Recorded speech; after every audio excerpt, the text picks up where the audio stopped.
profesi saya itu sekarang. Nah, jadi cukur rambut dulu sebelum masuk ke kehidupan nyata, itu namanya tahalul. Tahalul sendiri artinya kembali ke kehidupan nyata diawali dengan cukur rambut. Lihat saya semuanya, jangan kembali ke tanah air, rambut dalammu belum dicukur. Jangan kembali ke tanah air membawa kesadaran lama, pikiran lama, sifat lama. Cukur dulu dong di sana. Sehingga balik ke sini udah berubah. Anak nakal waktu sebelum pergi ke sana. Sekarang pulang dari sana, gak apa-apa. Anak adalah tamu agung, titipan semesta. Biarkan saja, mencoba dia. Karena setiap yang dia lakukan pasti akan berbuah akibat. Biar merasakan, gak apa-apa, santai aja. Sebelum pergi ke sana turut campur pada urusan anak. Pendidikannya harus ini, pekerjaannya harus ini, jodohnya pun diatur-atur oleh kamu. Apa-apaan. Pulang dari sana mulai sadar, anak adalah titipan semesta untuk saya. Mereka adalah tamu agung yang harus jadi dirinya sendiri. Urusan pendidikan, biarkan mereka menemukan kesukaannya apa. Urusan pekerjaan, biarkan mereka kerja di mana. Siapa tahu, ya mereka akan menemukan sendiri. Urusan jodoh, biarkan saja mereka cari sendiri. Gitu. Nah, tahalul. Gitu nggak sepulang haji dulu? Boro-boro, ngerti juga enggak. Pokoknya kalau sudah pangkas rambut sudah. Makanya Arab kan nafsu banget. Begitu orang selesai haji, wah langsung dipanggil, langsung. Ya. $5 tok tok tok tok sampai berdarah-darah karena dia diburu itu waktu ya, pakai mesin sut 1 orang 2 menit selesai itu makanya banyak yang darah-darah gitu ya. Saya perhatikan gak usah nafsu 7 helai ini pulang dari sana sampai botak. Kalau yang luar dibotakin tapi yang dalam tidak dirubah ya buat apa? Mengerti sekarang?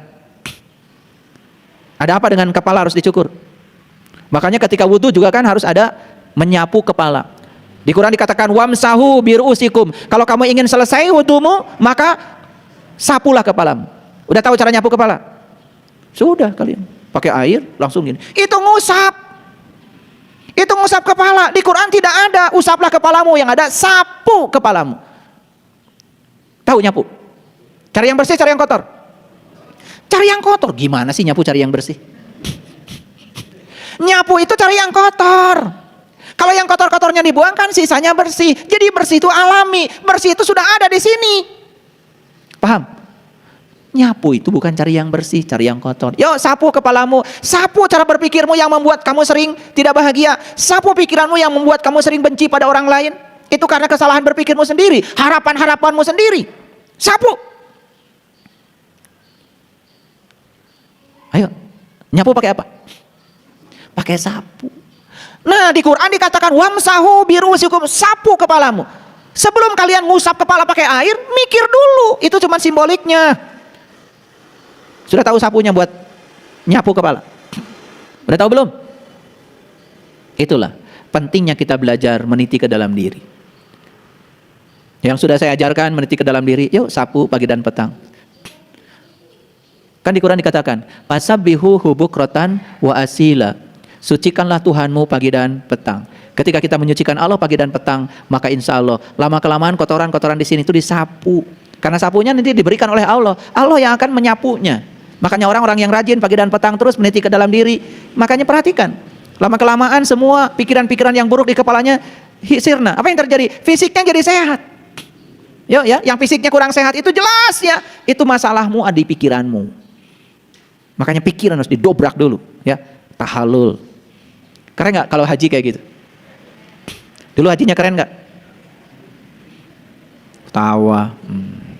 Nah setelah itu kemudian kita terjemahkan wukuf. Apa sih wukuf itu? Bagaimana mempraktekkan wukuf dalam kehidupan nyata? Ya, jadi mempraktekkan wukuf dalam kehidupan nyata. Pertama, ya pelajari dulu apa wukuf itu. Wukuf itu adalah arti yang sebenarnya dari wukuf, tahu nggak? Wukuf itu artinya diam. Diamnya apa? Bukan diamnya badan. Wukuf itu diamnya pikiran. Karena pikiran itu tidak pernah diam, loncat ke masa lalu, loncat ke masa depan. Kalau tidak memikirkan kenangan, terus terjebak oleh harapan sampai lupa dengan saat ini, di sini, sekarang. Itulah wukuf. Wukuf itu hadir di sini, saat ini, sekarang. Cicing.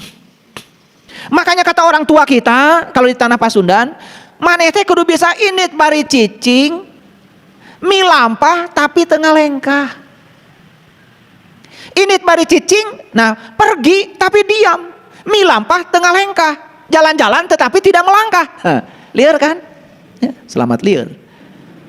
Nah itu ilmu tutungkusan para leluhur. Itu namanya wukuf. Jadi wukuf itu dalam terminologi kita, init bari cicing, milampah tengah lengkah. Tak eta wukuf. Diamnya kita di puncak kesadaran kita, bergetar, berdenyut di pusat kesadaran murni kita sendiri. Itu namanya wukuf. Makanya wukuf harus dilakukan di mana? Di padang Arafah. Apa Arafah? Mengenal. Jadi wukuf harus dilakukan di padang pengenalan. Mengenal siapa? Mengenal Allah. Makanya hadiah dari wukuf adalah ingat kepada Allah. Fa iza qadaitum manasikakum fazkurullah kazikrikum abaakum.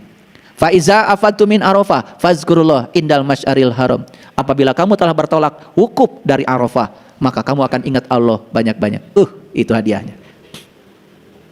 Jadi hadiah dari wukuf itu apa? Bisa mengingat Allah. Karena apa? Karena wukuf itu adalah init bari cicing, milampah tengah lengkah, diamnya pikiran, hening bening. Dan pada saat pikiran hening bening, kesadaran kita muncul. Saat kesadaran muncul, disitulah terjadi perjumpaan. Makanya wukuf itu sebetulnya adalah perjumpaan. Di mana? Di padang Arafah, di padang pengenalan. Keren banget. Gimana praktek wukuf di sini? Gimana praktek wukuf di sini? Tentu saja, praktek wukuf di sini adalah bukan diam aja. Pulang dari haji kemana itu? Bu Haji, cicing di kamar, nuju wukuf. Bu Haji, sahur Bu Haji, sahur tatangi, cenah Bu Haji mah eta ongkos keur haji nate, ya. Kengeng nambutnya, nepikeun kayeuna can bayar hutangna. Ieu teh pulang haji teh Bu Haji teh. Kasunut tah Bu Haji, wukuf enggak? Enggak wukuf. Kalau yang sudah wukuf, anteng saja. Paling Bu Hajinya senyum aja. Yang tahu saya kan saya. Biarlah, saya tidak akan berubah dengan apa kata orang tentang diri saya. Keun we eker-ekerna batur mah batur saya. Wukuf tah Bu Haji. Sudah gitu? Sudah wukuf belum? Anteng saja, sakinah, sakinah. Anteng. Gitu. Pernah lihat nggak orang marah-marah karena air zam-zamnya pecah? Pernah lihat nggak? Ya. Saya kalau pulang haji ya, pulang umroh, suka perhatikan watak manusia. Ada yang kan biasa rebutan air zam-zam kan di airport tuh. Gak ada. Kalau air zam-zam yang pecah, ada yang mau ngambil? Gak ada. Semua pengen yang paling bagus. Nah pernah saya melihat pertengkaran cuman karena air zam-zam tinggal 2 botol lagi, yang satu pecah, yang satu tidak. Nah yang ente kan, rebutan tuh, sampai berantem itu. Tete balik haji. Saya nggak ngerti itu wukufnya di sana bagaimana. Kalau yang sudah wukuf, ya cuman air zam-zam. Kebagian yang mana? Ya alhamdulillah segitu juga kebagian. Pecah, ya nggak apa-apa. Nanti juga yang tidak pecah pun akan dipecahkan. Ini riweuh pisan. Nah jadi wukuf di dalam kehidupan sehari-hari, kamu harus tetap diam. Apapun yang terjadi di luar dirimu, tetap tenang, tidak tergoyahkan. Apapun yang terjadi di luar dirimu, itu wukuf. Kartos, yuk, bisa nggak wukuf sekarang? Bisa nggak di sini wukuf sekarang? Bisa nggak sekarang? Bisa. Kalian pergi ke jalan, di jalan itu motor seliweran, ya, banyak yang tidak sabar. Kalian sabar aja, tidak terganggu. Kalian sabar aja melakukan perjalanan, tidak tergoda, tidak marah. Tidak membunyikan klakson, anteng aja. Wukuf. Di rumah ada situasi yang bergejolak tidak enak, tapi kita tetap saja sadar, tetap diam. Wukuf. Saya tanya, waktu kalian wukuf di Arafah gampang nggak? Gampang nggak? Gampang, tinggal diam. Tapi wukuf dalam kehidupan memang tidak mudah. Untuk tetap diam, tidak bereaksi terhadap situasi yang tidak nyaman, itu tidak mudah. Jadi pertanyaan saya sekarang, apakah kita ini sudah ihram di sini? Sudah tawaf di sini? Sudah sa'i di sini? Sudah tahallul di sini? Sudah wukuf di sini? Nah, kalau sudah, mabrur.